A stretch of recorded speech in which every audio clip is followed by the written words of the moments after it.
Tole akkam jirtan. Nageen hin jiru.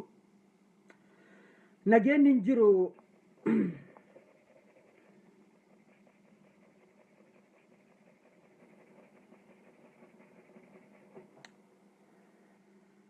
Haa ta'u akkam jirtu sinin jedha. Maal yaa Oromoo mee ardha.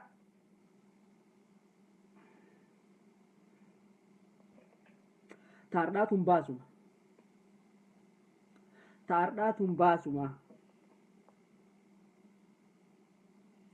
Dhumiiti nun geenne dhumachuun nun geenne nu. Dhumiinsi nuuf hin gayu. Qabsoon Feesbuukaa nuuf hin gayu. Qabsoon Feesbuukaa nuuf gayu qaba.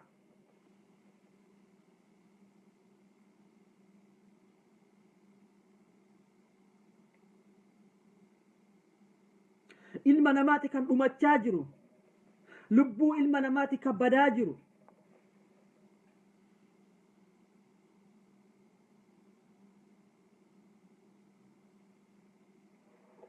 Haga yoom akkanatti dhumna?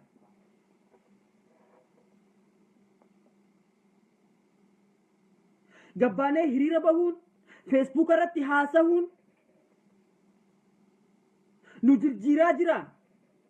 Ummata biyya keessa lubbuu dhabaa jiru san jirjiiraa jira.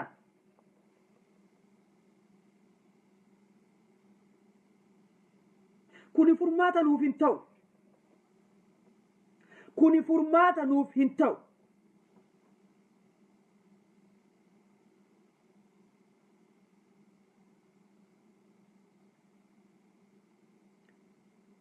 Wayyaaneen qawwee beeka. Wayyaaneen afaan qawwee beeka. Wayyaaneen akka nuti qawwee hin qabne beeka. Waan biraatiif miti ka Oromoo lafarraa duguugaa jiruuf, ka Oromoo lafarraa fixaa jiruuf dhagahuu dadhabeeti miti. In dhagaya gurra qaba. Garuu gurri isaa qawweedha ka dhagayu. Gurri wayyaanee ka beeku qawwee dhagaya. Ijji wayyaanee qawwee akka nu qabne agarti. Kanaaf dhumaa jirra waan biraati miti. Kanatu nu fixaa jira.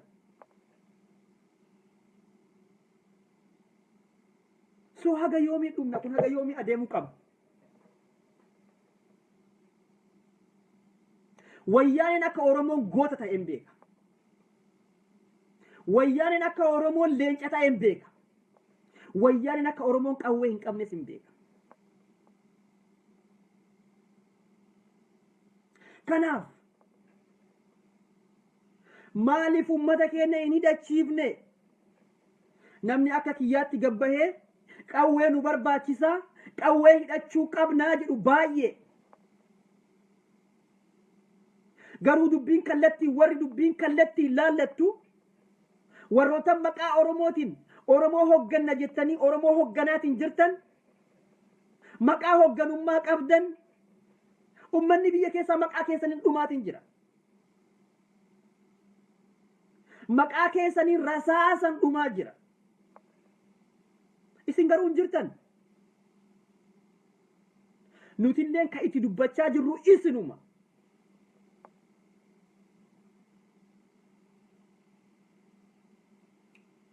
Yoo waa harkaa qabaattan gabbaya guyyaan biraan jiru gonkumaa hin hafne ka ardhaa kun ka boodaa ta'uu qaba. Hogganaa waan feetee ta'i. Maqaa Oromoo qabattee alaan taa'uun faayidaa hin qabu. Yoo nama 5 qabaate nama 5 qabadhu gabbayi. Yoo humna namaa hin qabne humna namaa kan qabne gabbayi himi. Yoo qawwee hin qabne Oromoon qawwee bituudhaaf reedi gabbayi. Yoo hin jirre immoo hin jiru jedhi. Yoo hin jirre hin jiru jedhi maqaa lafa kaa'i. Maqaa Oromoo hogganuudhaan lafa kaa'i. Humni namaa miliyeenan biyyatti dhumu jira harka duwwaa. Miliyeenan biyyatti dhumaatiin jira. Wayyaaneen akka isin homaa harkaan qabne isin agartee warroottan Oromoo hogganna jettan jechuudha. Akka ummanni Oromoo homaa humna baay'ina malee waan biraa harkaa hin qabne argee nutti taphatu jirti. Ummanni Oromoo ummata kabajaa qabu. Ummanni Oromoo ummata ulfinna qabu. Garuu ulfinna abbatu fi godha ulfinna. Kan ulfinna ifi godhu abbaadha. Ayyaanni irreechaa ka'aarra namni 500 ol ilmaan Oromoo irratti ilmaan Oromoo babbareedoon nagayaan manaa bayanii alatti irratti hafan sun ayyaana kabajamaadha ummata Oromoo biratti.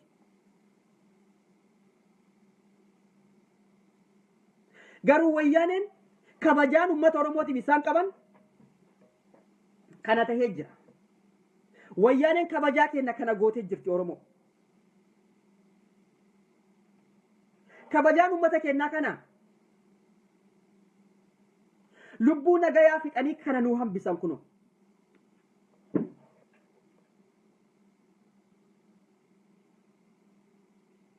Nutti dhaga'amuu qabu. Isinti dhaga'amuu qabu warrootan hogganoota Feesbuukaa taatan dhaabbilee gara garaa taatan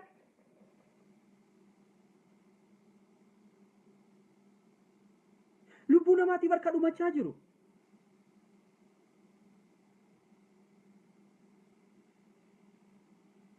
Kanaaf ummanni Oromoo bal'aan bakka jirru wayyaanee dura kan irratti xiyyeeffachuu qabnu. Wayyaanee dura warrootan qabsoo kennanii hogganne jedhaniitiin jiran.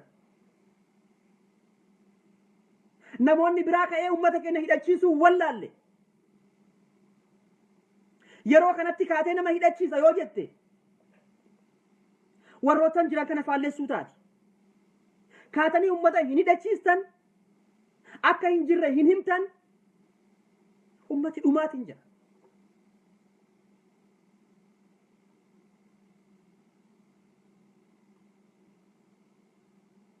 Kanaaf kararraa gora. Ummanni Oromoo 91 carraa guddaa dhabe jedhama. Garuu carraan kana gayu hin jiru. Carraa mootummaan gabroonfataan kufe gabroonfataan biraa nu jalaa qabate 91 alatti dhiibamnee baane kanuma. Kabara kanaa garuu carraa namni lubbuu fi kennuudhaaf qophii bakka hunda. Ummanni Oromoo wareegamuudhaaf miliyoonni 50 qophii jiru kana yoo kun dabre carraan biraa gonkumaan jiru. Carraan biraa gonkumaan dhufu. Kuni carraa irraa maayii ka itti fayyadamuu qabnu.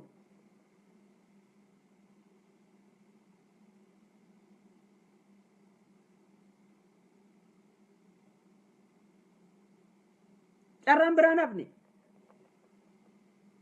faranjii siriirratti baanu faranjiinis nama qawwee harkaa qabu feeti faranjiinis nama humna qabu feeti waan nuti haasaa jirruun beekan ni argan dhugaa ta'uun beekan garuu waa takka nu bira dhaban tokkoffaa nama tokko kan jalatti hiriiruun qabnu bakka 500 jirra tokkoffaa faranjiin nama tokkocha nuti jala deemnu hin beeytu nuti hin qabne jechuudha fakkeenya namni hedduun kaasa jira anis suma kaafadhaa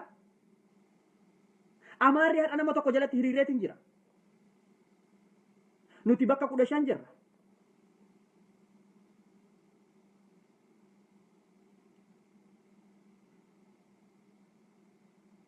tokkummaa uumaa tokko ta'a namni isinitti himuun qabu yeroo ammatti silaa warri Oromoo hoggana jettan silaa namni isinitti himuun iyyuu sheemi qaanyaadha dhugaa ummanni Oromoo ka barbaadu amma nama hidhachiisu qofa ati abbaa feete ta'e abaa'oo ta'e kawaa'oo ta'e yoo feete oppidiyoo ta'e yoo feete jinnii ta'e garuu ummanni nama hidhachiisu barbaada warroottan tokko feesbuukii akka kiyyaa kanatti warri fayyadamtan warri sooshaal miidiyaa kana hordoftan namoota biyyaatiin qunnamtii baay'ee qabdan jedheetiin yaada namni nama biyya warra biyya keessa jiruun qeerroo biyya keessa jiruun qunnamtii qabu waan isaan sii jedhan waan isaan namaan jedhan namni deebisuu danda'u hin jiru nuti barabdiin keenya rabbumaa garuu isin eegaa jirraa keessattuu warra Ameerikaa jiru keessattuu warra Awurooppaa jiru isin eegaa jirraa jedhu yeroo isaan akkana jedhanitti nuti hin jirruu nun eegira jennaani hin taatu nu eegaa ni jirraa jechuuf mee maal harkaa qabna maal harkaa qabna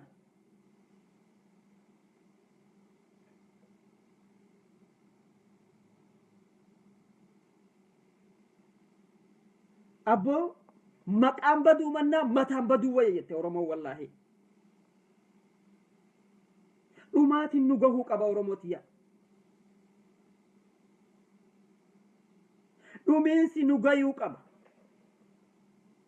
wayyaaneen rasaasaan fixxee nu agarsiiste taankiin fixxee nu agarsiiste jiraa keenya gubdee nu agarsiiste har'a immoo xayyaaran nu fixxee nu agarsiiste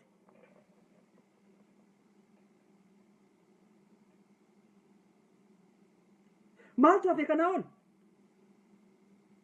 kanaa ol maaltu jira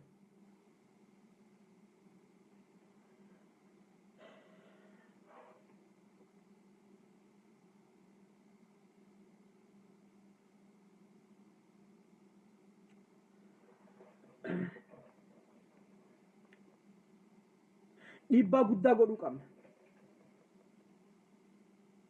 kan tokkummaan warrootan siyaasaa harka qabus ummata keenya nu bakka isaan dhaabbatan guyyaa har'aatiin booda bakka isaan walgahii itti godhan bakka isaan itti dhufan dhaqnee dhaabbachuu hin qabnu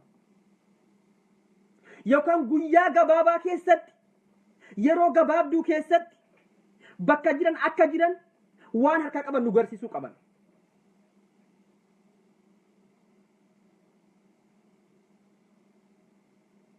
tahuu baannan kanaa ol ummanni keenya dhumachuu hin qabu kanaa ol qeerroon keenya dhumachuu hin qabu kanaa ol haati ilma tokko qabdu dhabuu hin qabdu kanaa ol barataan biyya san bor jirjiiruu danda'u du'uu hin qabu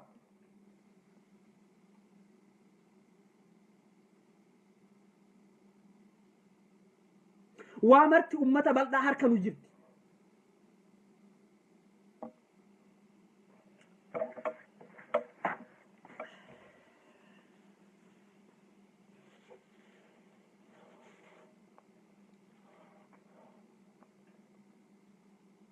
waa marti harka keenya jirti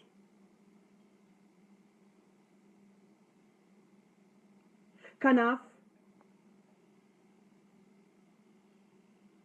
bakka jirru har'a dhumne har'a namni 500 ol dhumate bor dagachuu hin qabnu. Haga bor ji'a tokko ji'a lama teennee kabiraa gubanii yookaan fixanii ammallee iyyuu hin qabnu. Kun kadhumaa ta'uu qaba.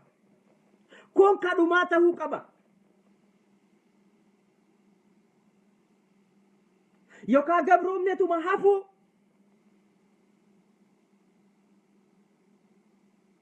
yookaan kun kadhumaanuu ta'uu qaba walumaa galatti.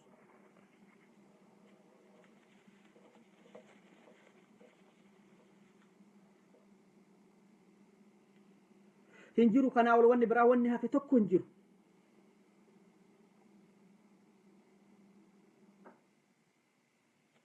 Aynoo qawwee akkamitti qawwee nama nu hidhachiisa. Qawwee haa hidhannu namni jedhu baay'eedha namni hidhachiisu mee jechuun keessan hin oolu.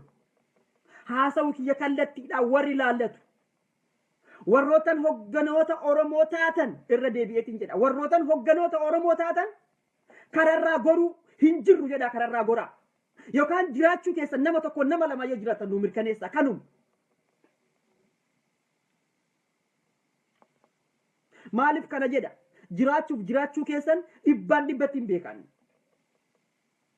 Garuu kan dubbachaa jiruuf qeerroo biyya jiruuf ummata biyya jiruuf ummata maqaa keessaniin dhumachaa jiruuf ummata isin eegaa jiruuf hin jirtan jennaani qabsoo keenya akkasiin fuulduratti deemtuun feena.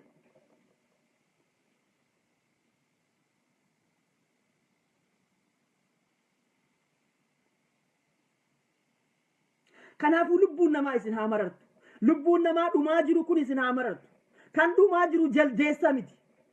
Kan dhumaa jiru ilma bilisaa ilma Oromooti. Ilmaan Oromooti dhumaatiin jira. Ilmaan Oromooti cubbuudhaan dhumaa jira.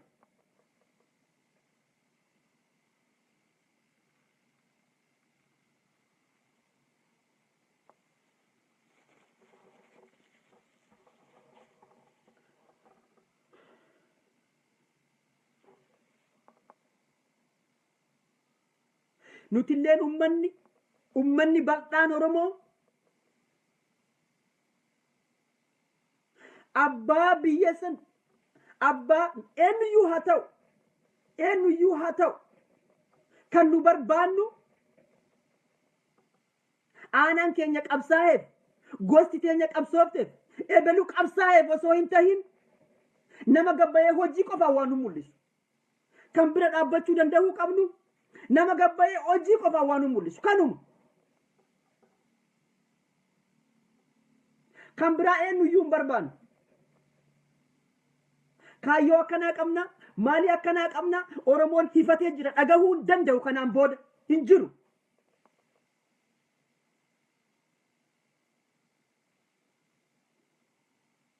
Kan nu barbaannu kan gabbayee waan haga sooftii kana nu dura akka siksu qofa barbaanna nama biraa tokko hin barbaannu.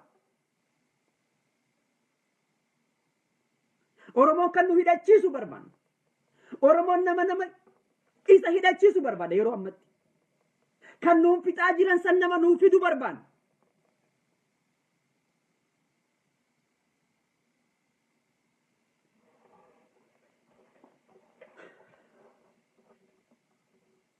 Boo'ichi haadha Oromoo nuuf hin gayu.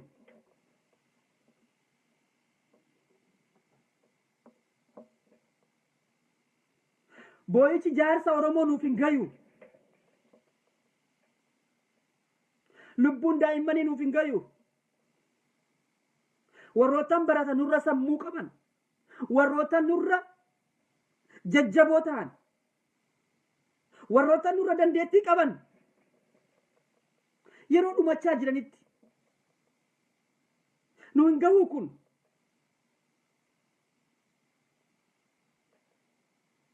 haasawa baay'een isinitti haasa'e nallee of kalchaa garuu waan keessa kiyyatti dhaga'ame waan natti mul'ate haasa'aatiin jira. Ammoo bakka jirru bakka jirru furmaata qofa irratti haa xiyyeeffannu. Oromootiif ummata Oromootiif dhumaatiin haa gayu. Dhumaatiin haa gayu yookaan dhumnee haa bannu. Garuu kana caalaa harka duwwaa du'uun hin barbaachisu. Kanaa ol harka duwwaa du'uun nu ga'e.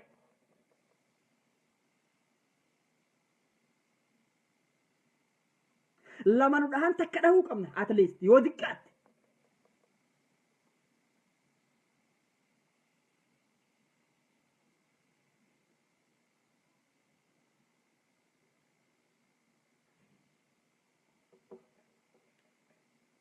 Kanaaf uummanni Oromoo waan kana borutti gaafatamuuf jiraanna.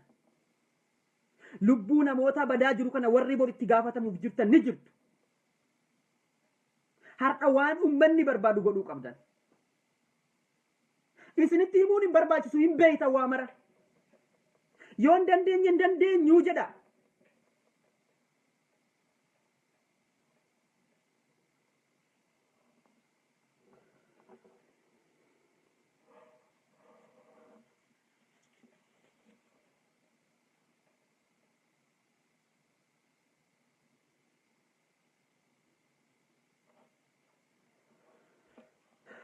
Kanaaf kun nu gahuu qaba. Asitti dhaabbachuu qaba. Ummata keenya hidhachiisuu dandahuu qabna. Ummata keenya hidhachiisuu dandahuu qabna. Wayyaanee afaan isaan beekanii waliin haasahuu dandahuu qabna. Namni tokko yoo afaan wal hin beekne turjubaana fidata. Yookaan interpreetera fidata. Nama jidduu lamaan afaan hiiku jechuu.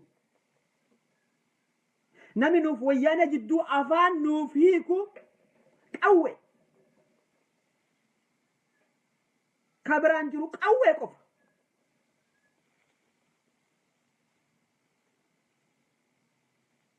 Kan kabajaa keenya akkanatti gabbuuse qawwee of harkaa dhabuudha.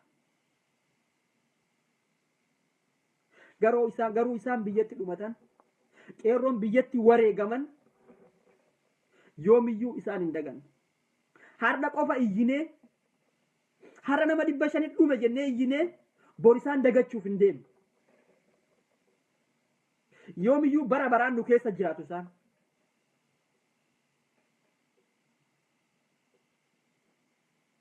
Garuu bu'aa irratti haa dhumani ka jechaa jiru.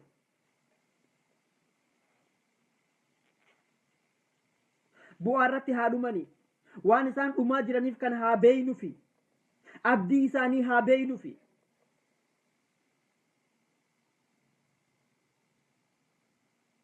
Namni har'a Oromoon qawwee barbaadaa qawwee nuuf bitaa jedhanii Oromoon waan qabu hin baafne hin jiru har'a. Oromoon kamiyyuu qophiidha jedheetiin dubbadhaan. Kana godhuuf. Kanaaf waan dhageeffataniif baay'ee tokko galatoomaa isiniin jedha. Hedduu garaan na gubateetiin dubbadhee yoo waa waliin balleessa jiraadhee na of kalchaa isiniin jedha. Warrootaan bebbeekoon beektonni Oromoo baay'ee jira. Isaanirra beekee osoo hin tahiin anillee waan natti mul'ate dubbachuu qaba waan jedheetiin dubbadhee. Hundi keessaniyyuu naaf jiraadhaa. Nagaa naaf ta'a. Haa nu ga'u. Haa nu gahuu kun. Dhumaatiin haa nu ga'u. Carraan keenya ka dhumaatis kana haa ta'u isiniin jedhan kanuma.